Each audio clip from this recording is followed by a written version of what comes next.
Halo semuanya, masih bersama saya Pak Willy ya.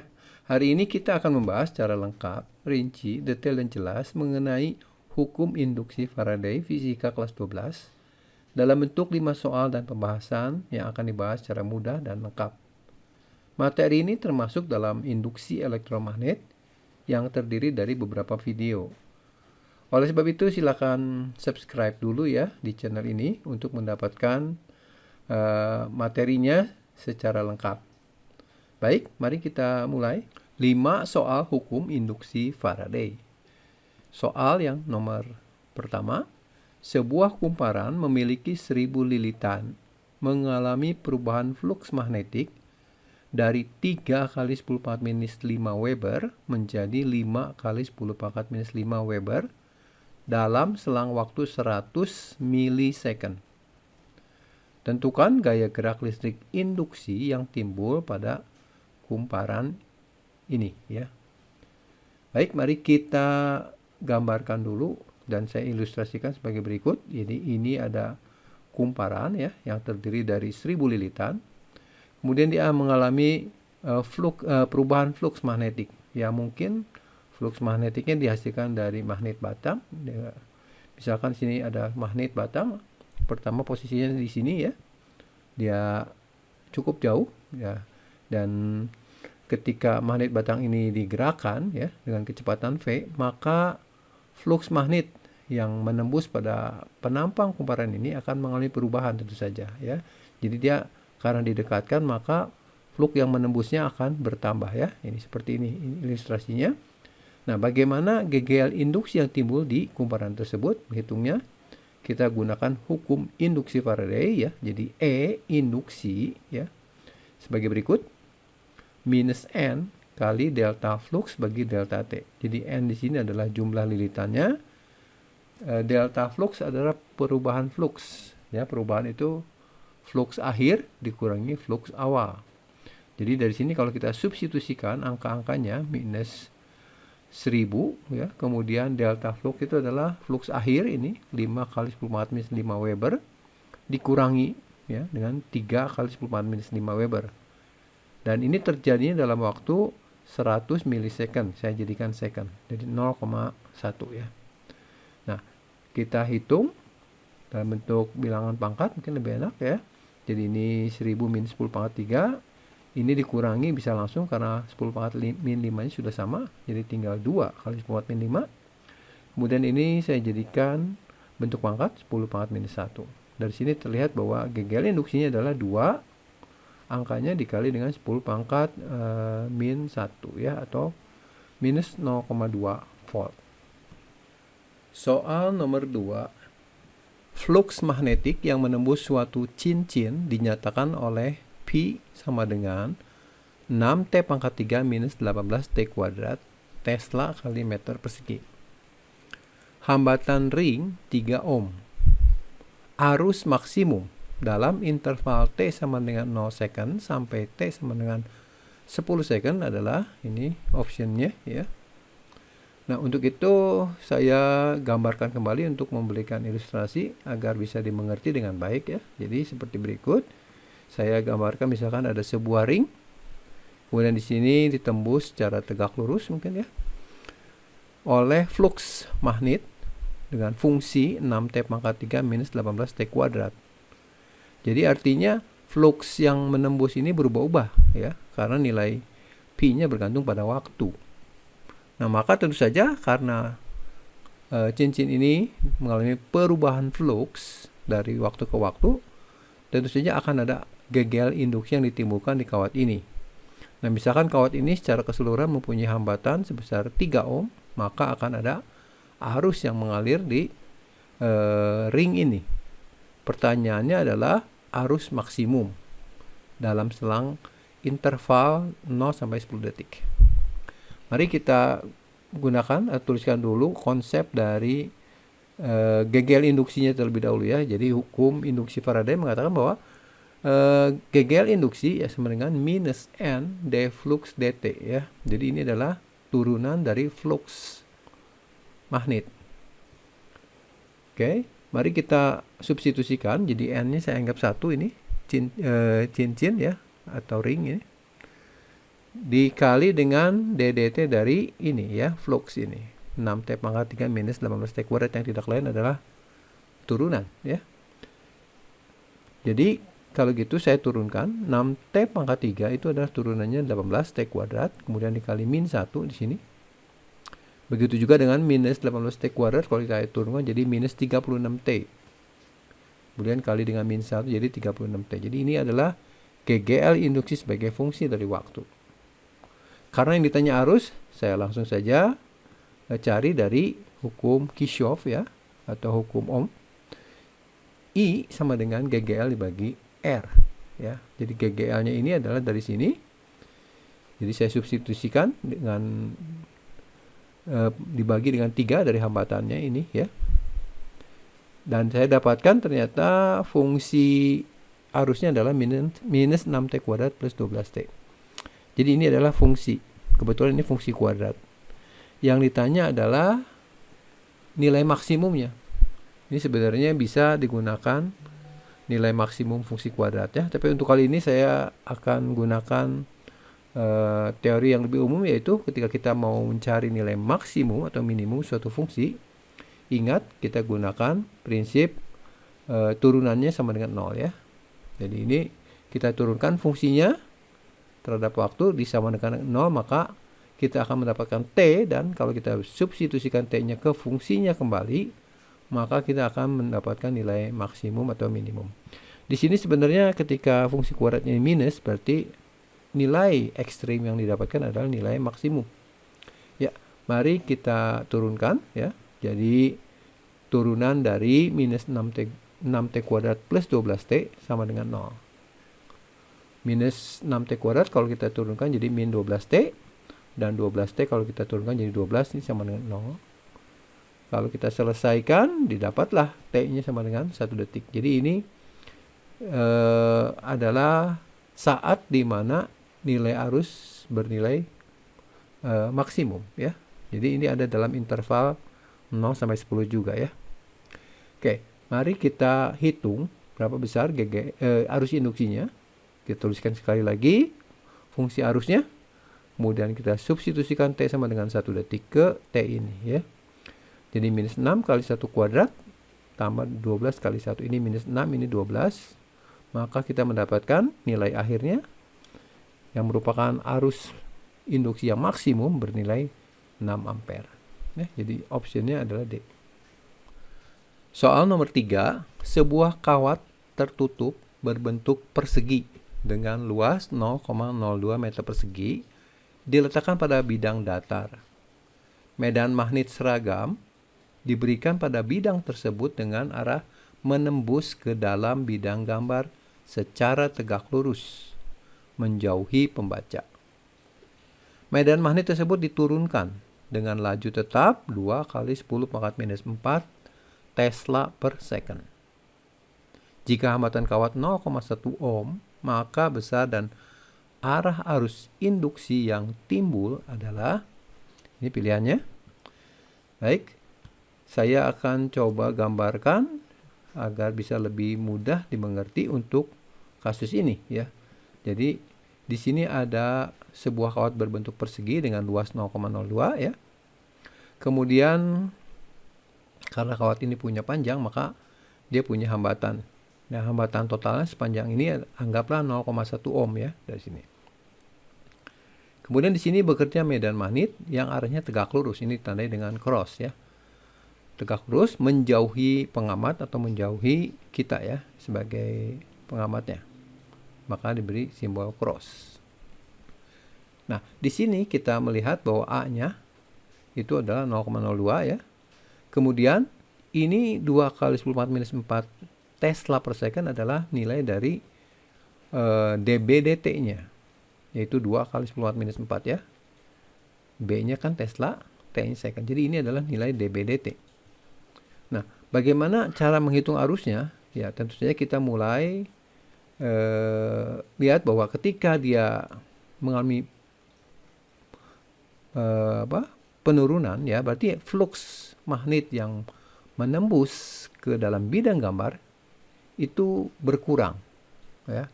Nah, menurut persamaan Faraday bahwa arus induksi itu sedemikian rupa harus melawan perubahannya. Jadi medan magnet induksi itu berarah ke dalam juga, karena tadi kan berkurang yang ke arah dalamnya, maka harus ditambah B induksinya yang berasal dari arus induksi. Jadi kalau B induksinya berarah ke dalam, maka sepanjang loop persegi ini ya arusnya seperti ini ya, menggunakan kaidah tangan kanan. Jadi kalau misalkan kita posisi tangan di sini, supaya medan magnetnya bagian sebelah kiri kawat itu ke dalam, maka ibu jari ke bawah, maka putaran tangannya ke dalam bidang gambar ya. Nah, sekarang bagaimana kita akan menghitung besar arusnya? Kita mulai dari hukum induksi Faraday ya, yaitu E induksi sama dengan minus N d flux dt. Nah, ini saya kenapa pakai ini, karena di sini ada dB dt ya. Nah, berikutnya kita uraikan persamaan ini menjadi ya, flux itu adalah B dot A ya. Jadi B kali A kali cos theta. Nah, di sini kita melihat bahwa besaran yang tetap di sini itu adalah besaran A, karena kawatnya tidak bertambah luas atau bertambah kecil ya. Kemudian B dan A-nya juga itu tetap arahnya. Jadi sudut tetanya 0 ya.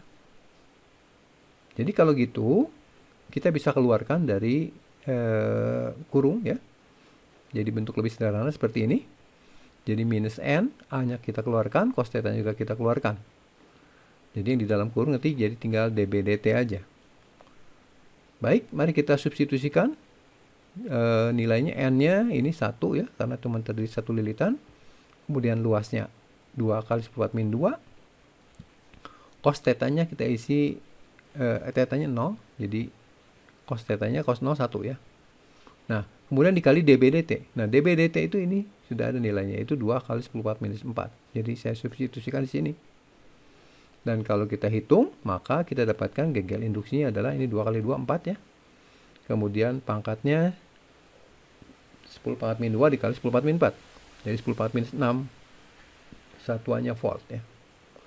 Bagaimana dengan besar arusnya? Nah, untuk menghitung arus kita gunakan hukum Ohm ya, bisa. Yaitu I sama dengan E bagi R. E-nya kita isi dari sini, R-nya kita isi dari sini. Jadi kita mendapatkan arusnya sebesar ini 4 ya, 10⁻⁶ dibagi 10⁻⁻1 yaitu 10⁻⁵ ampere.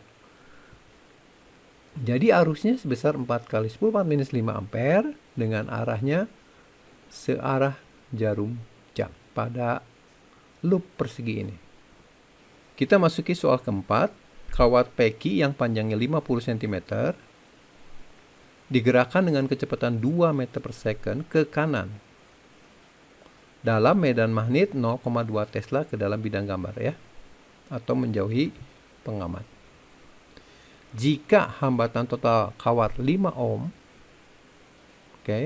tentukanlah, ini pertanyaannya agak banyak, tapi jangan takut, ini adalah soal yang umum yang sering keluar di dalam hukum induksi ini. Mari kita lihat satu demi satu sehingga menjadi jelas ya. Baik, mari kita mulai dengan menggambar kembali ya. Jadi di sini ada kawat peki yang bisa digerakkan ke kiri ke kanan. Kebetulan di soal ini kita gerakkan ke kanan dengan kecepatan 2 ya. Kawat peki sendiri panjangnya 50 cm atau setengah meter. Dan medan magnet itu berarah ke dalam bidang gambar, ini cross ya, atau menjauhi pengamat. Nah, apa yang terjadi ketika kawat peki digerakkan, katakanlah sampai di posisinya yang baru seperti ini? Maka di sini akan timbul GGL induksi. Kenapa bisa terjadi seperti itu? Karena kawat ini mengalami perubahan flux magnet. Jadi ketika dia digerakkan ke kanan, maka akan timbul GGL induksi ke atas seperti ini ya. Dan juga kita melihat bahwa ketika kita menggerakkan kawat ke kanan, itu akan ada gaya perlawanan yang harus kita lawan, yaitu adalah gaya Lorentz-nya, gaya magnetnya, sebagai akibat dari kawat peki yang dialiri arus listrik yang merupakan arus induksi itu. Nah, bagaimana prosesnya? Mari kita lihat satu demi satu ya. Jadi tadi ada perubahan flux di kawat peki. Dan untuk menghitungnya, kita tadi idealisasikan hambatannya itu adalah 5 ohm ya. Jadi ini adalah hambatan sepanjang kawat ini ya. Jadi di sini nanti kita akan lihat bahwa kawat peki seolah-olah seperti baterai dan arus mengalir dari potensial tinggi ke potensial rendah ya. Nah, mari kita lihat arus induksinya terlebih dahulu. Kalau GGL ke sini ya, maka ketika muatan positif bergerak atau terkonsentrasi dari bagian bawah ke bagian atas, maka titik P ini menjadi lebih banyak bermuatan positif dibandingkan Q. Jadi potensial P lebih tinggi dibandingkan potensial Q. Sehingga akan ada arus induksi dari P melewati kawat seperti ini ke Q. Dan kalau kita gerakan terus-menerus, maka muatan itu akan berpindah ke P lagi dan terus-menerus menjadi arus listrik yang kita kenal sebagai arus induksi. Ya, jadi arusnya seperti ini. Ya, mari kita hitung mulai dengan hukum induksi Faraday. E sama dengan minus N delta flux bagi delta T atau minus N d flux dt ya. Untuk kasus ini kita sudah tahu bahwa GGL induksinya adalah minus BLV. B-nya medan magnet, L-nya panjang kawat peki, dan V-nya kecepatan. Kita substitusikan 0,2 ini kuat medan magnetnya, L-nya setengah meter, dan V-nya 2. Ini setengah kali 2, 1 dikali minus 0,2 ya, minus 0,2 volt. Jadi inilah GGL induksi yang muncul pada kawat peki ya, dengan arah dari Q ke P. Itu GGL induksinya. Nah, bagaimana dengan arus induksi? Arus induksi itu terjadi, ingat bahwa arus listrik itu mengalir dari potensial tinggi ke rendah. Ketika kita menggerakkan kawat peki ini ke kanan, maka muatan positif itu akan terkonsentrasi ke atas karena mengalami gaya magnet ya. Sehingga ketika sampai di P, potensial listrik P lebih tinggi dibanding Q dan arus akan mengalir dari potensial tinggi ke potensial rendah.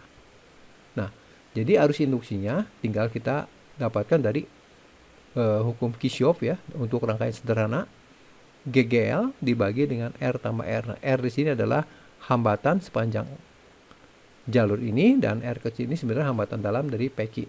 Biasanya untuk hambatan kawat peki diabaikan. Jadi untuk arus induksi kita cukup membagi dengan 5 ohm saja ini ya.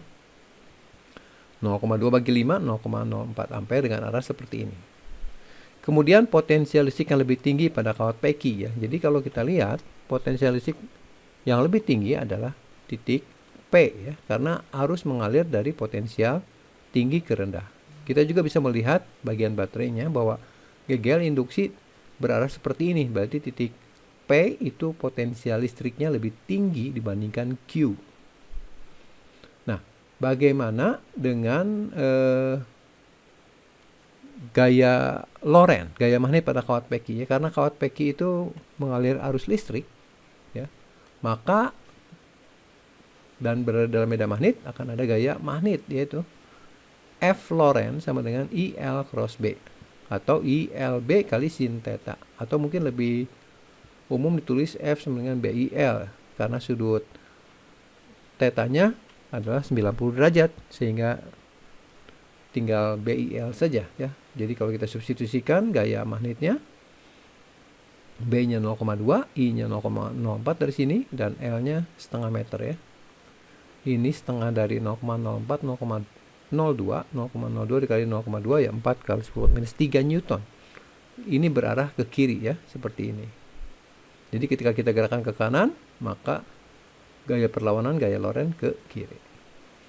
Oke, bagaimana dengan daya ya? Daya bisa dicari dari mekanik ya, F kali V, atau dari listriknya sendiri. Karena ini ada perubahan energi ya. Jadi kalau kita cari menggunakan V kali I ya, V-nya adalah beda potensial listriknya, yaitu saya hitung dari gaya kali kecepatan ya, F-nya dari gaya Lorentz dari sini 4 kali 10 minus 3, dan V-nya kecepatan. Jadi kita dapatkan dayanya adalah 8 kali 10 pangkat minus 3 watt atau 8 miliwatt. Ya, kita sekarang memasuki soal yang kelima ya.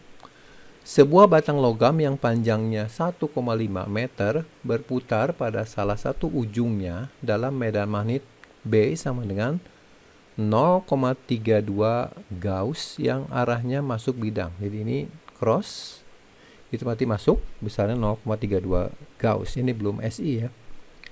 Yang SI itu Tesla.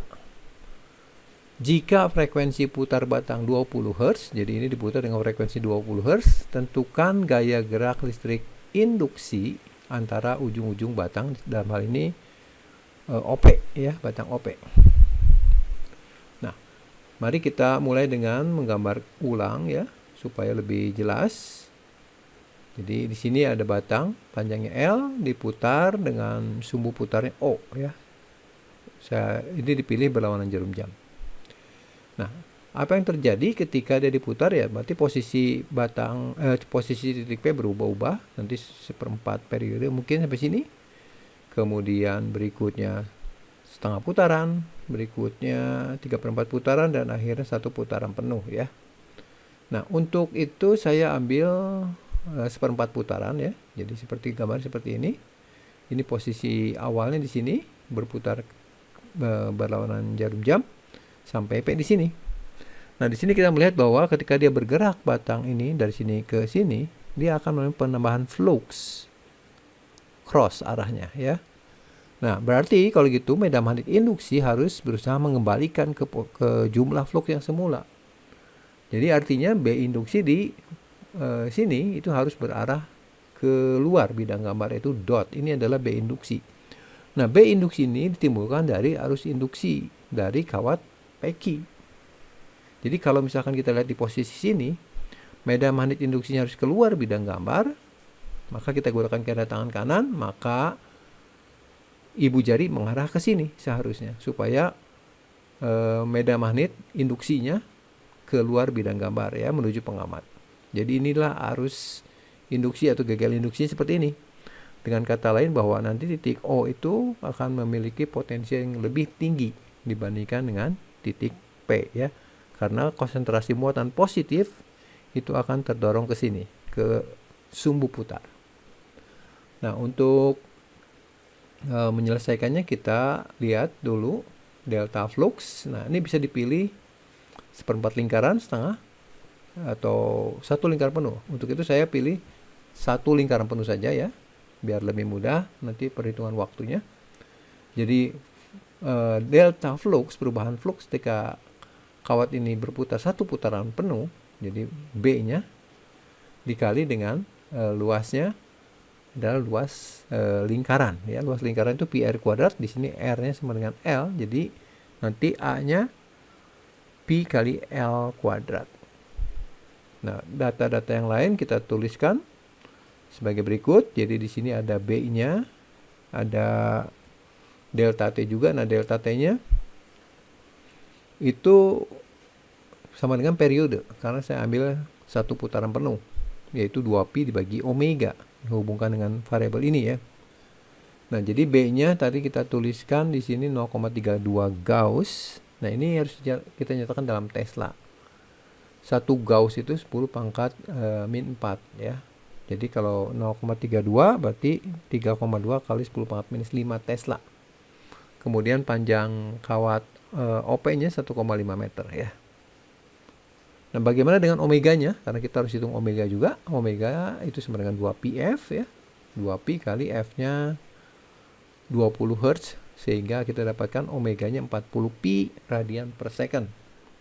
Nah, baru kita tuliskan hukum induksi Faraday-nya, yaitu E induksi sama dengan minus delta flux bagi delta T. Nah, jadi kita substitusikan sebagai berikut. Jadi delta fluxnya adalah ini ya, BPL kuadrat, kemudian delta T-nya ini terjadi dalam waktu 2pi dibagi omega ya, dari sini.